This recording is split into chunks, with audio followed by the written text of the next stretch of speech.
जिस प्रकार से लालू प्रसाद जी की भी जो पार्टी मानी जाती है वो पारिवारिक पार्टी मानी जाती है। ऐसे में जो प्रकार से लालू जी ने जो फैसला लिया खास करके तेज प्रताप यादव को लेकर, मुझे लगता है कि बिहार में राजनीति अब बदल रही है, अलग तरीके की राजनीति होने का प्रयास कर रहा है। पहली बार ऐसा हुआ है कि इस तरीके से पार्टी और परिवार दोनों से एक व्यक्ति को निकाला गया है। कहीं इसमें जनसुराज का भी हाथ तो नहीं? खैर जनसुराज का तो हाथ दूर दूर तक नहीं है। मेरा नेगेटिव मतलब नहीं है, जैसे कि आपने राजनीति की जो परिभाषा नई बदली है उसका प्रभाव तो नहीं है।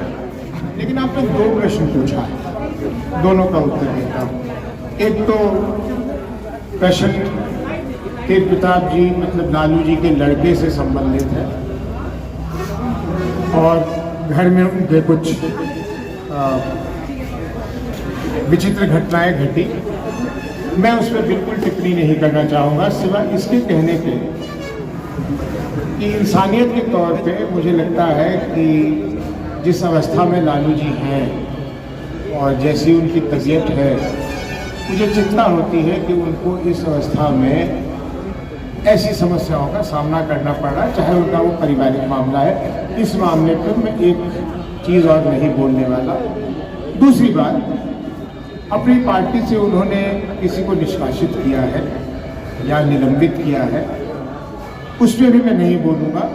वो उनके द्वारा चलाया हुआ दल है, तो वो किसको रखें किसको निकाल दें, इससे भी हमारा कोई वास्ता नहीं है। लेकिन आपके प्रश्न में पहला जो वाक्य था वो ये था कि ये एक पारिवारिक पार्टी है। यही मेरा थोड़ा सा उनसे तफरका है।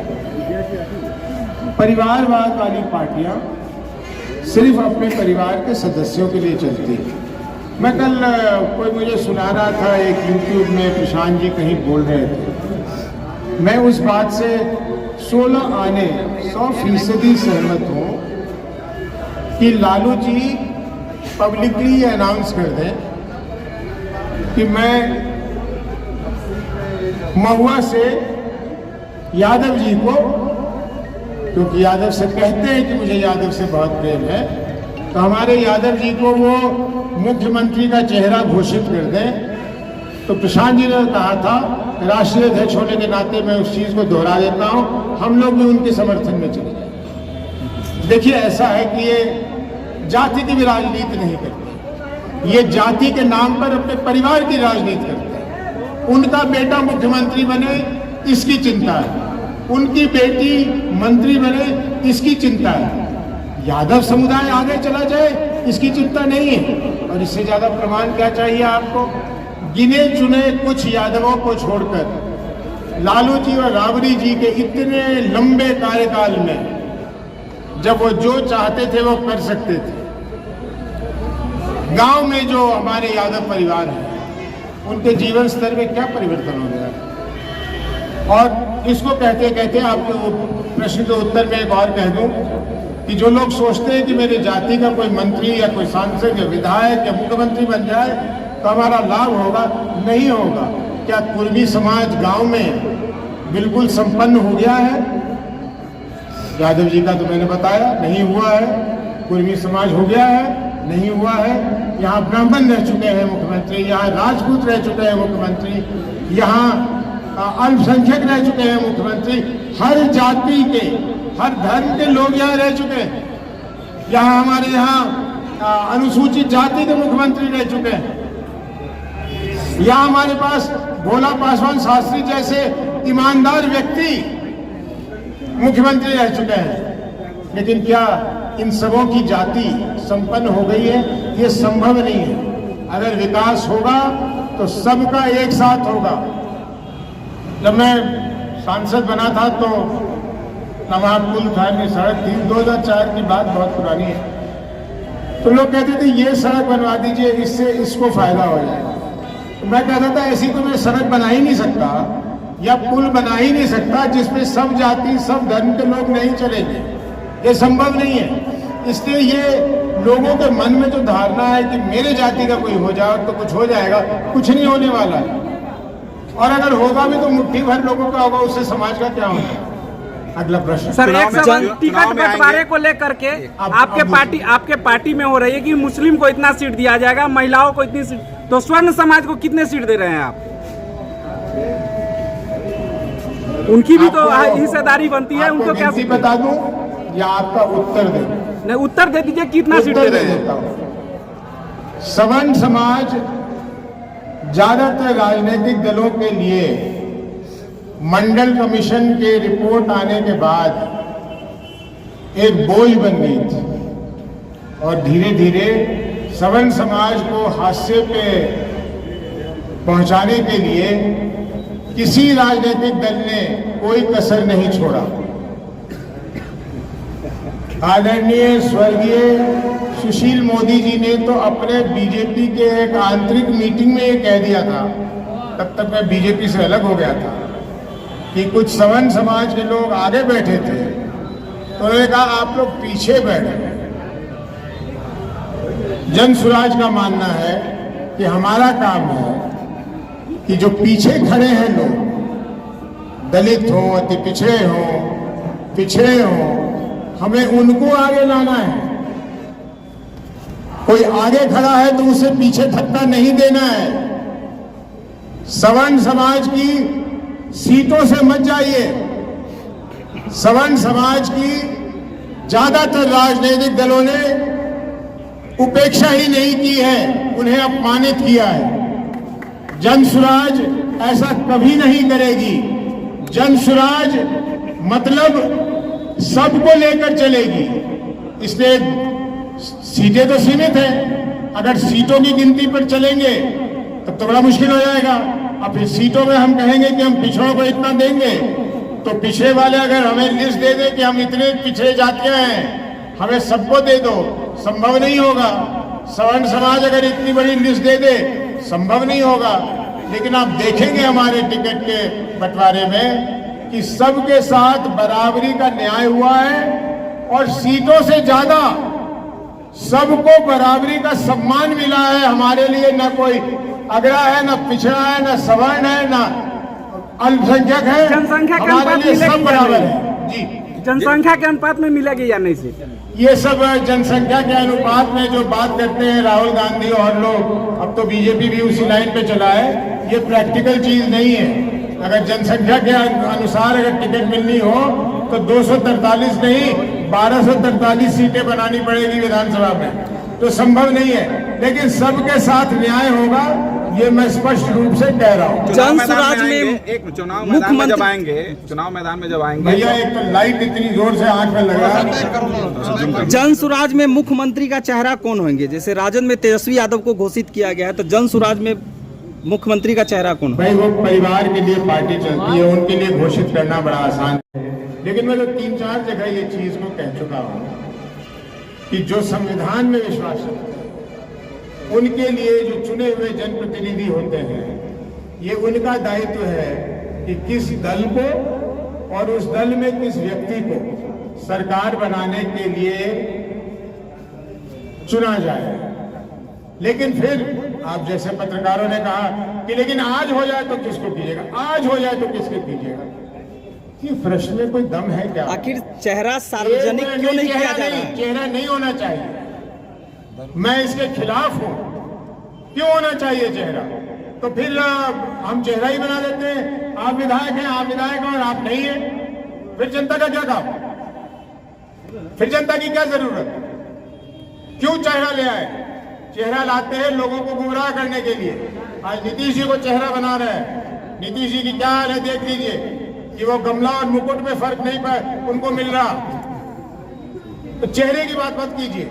लेकिन अगर जनसुराज में आज कोई चेहरा है जो रात को ही ये फैसला लेना है, तो इसमें कोई शक है कि वो प्रशांत जी हैं? हमारा मशाल लेके कौन दौड़ा? हमारा पत्रवाहक कौन है? हमारी संवाद लेकर इतनी बड़ी जो आज जमहूरियत खड़ी हो गई है, किसकी वजह से? उनकी वजह से। और इसलिए अगर आज काम के आधार पर कोई कहेगा कि किसको बनना चाहिए, मैं कहूँगा प्रशांत किशोर जी को बनना चाहिए।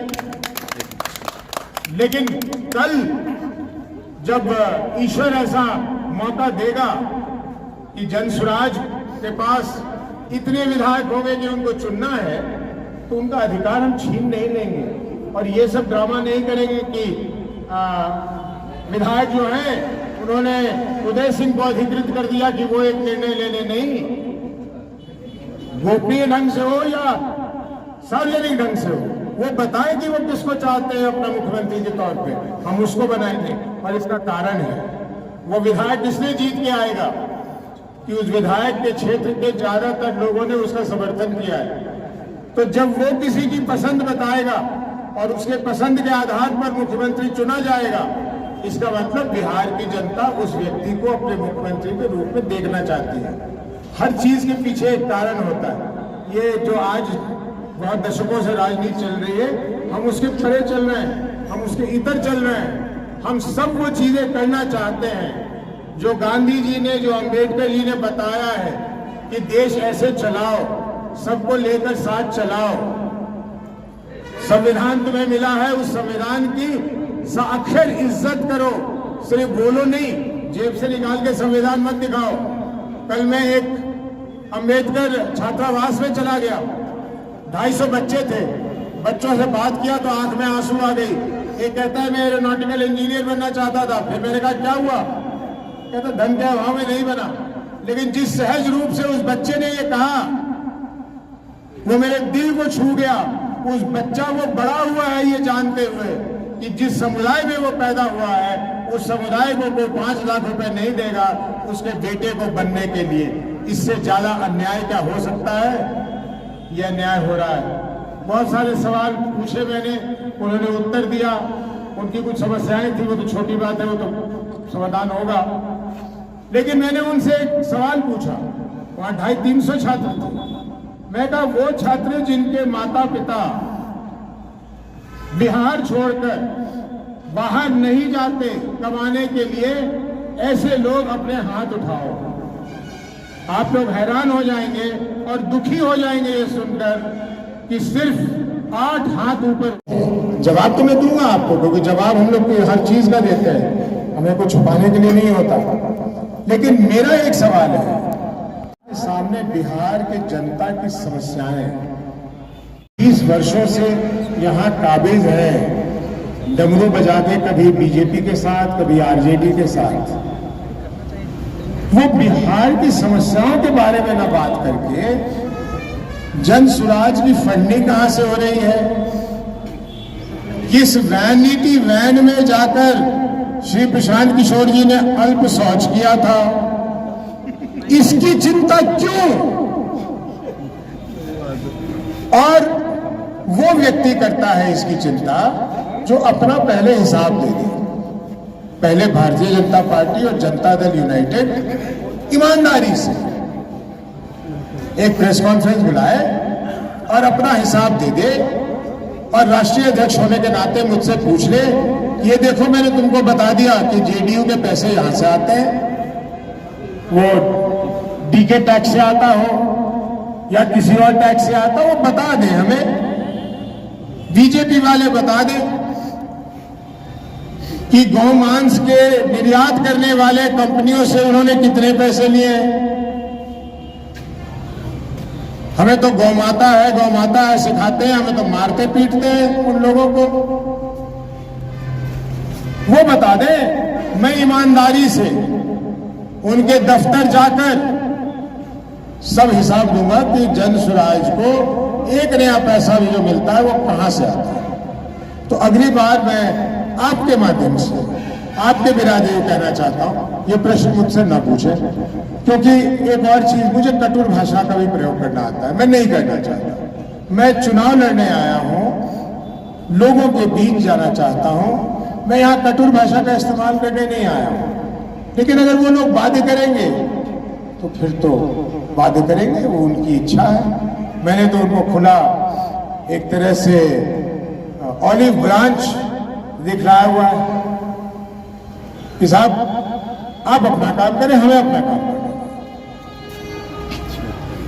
ठीक है सर, एक सवाल सर।